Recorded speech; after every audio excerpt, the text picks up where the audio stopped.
আজকের দিনে নবী করিম সাল্লাল্লাহু আলাইহি ওয়াসাল্লাম দুনিয়া বুকে তশরিফ রেখেছেন, যেহেতু উনি শেষ জামানার শেষ নবী এবং আমরা ওনার শেষ উম্মত। তো যেহেতু আল্লাহর নির্দেশ যে তোমরা উত্তম কোনো নিয়ামত পাইলে তার শুকরিয়া জ্ঞাপন করো, তো নবীকে পেয়েছি আমরা, এটা আমাদের কাছে বড় একটা নিয়ামত।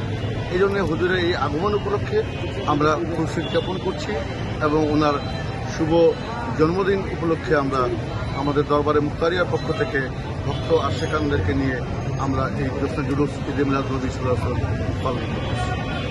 আমাদের দরবার কর্তৃক বিশেষ করে আমার দরবার কর্তৃক যে মেসেজটা হচ্ছে যে আল্লাহ তাআলা সর্বপ্রথম তার হাবিবকে নূর হিসেবে সৃষ্টি করছেন এবং তাকে ভালোবেসেছেন এবং তিনি দরুদ করতে বলেছেন। সেই জন্য প্রথম মেসেজ হচ্ছে যে আপনারা আশিকে রসুল হন, নবী প্রেমিক হন, নবীকে ভালোবাসুন, নবীকে সম্মান করুন, নবী ইজ্জত করুন এবং নবীর প্রেমে নিজেকে জীবনকে ওনার আদর্শে আদর্শিতভাবে গড়ে তুলুন। এটাই হচ্ছে আমাদের মেসেজ।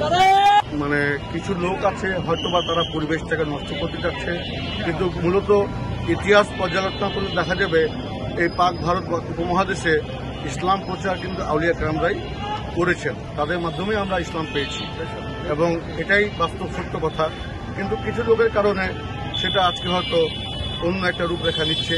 তা আমি এটাই বলবো যে এইসব না করে আমরা যে যেটাই করি না কেন আপন আপন কর্ম এবং আপন আপন ধর্ম, আপন আপন নীতি এবং আদর্শকে নিয়ে চলাটাই উত্তম।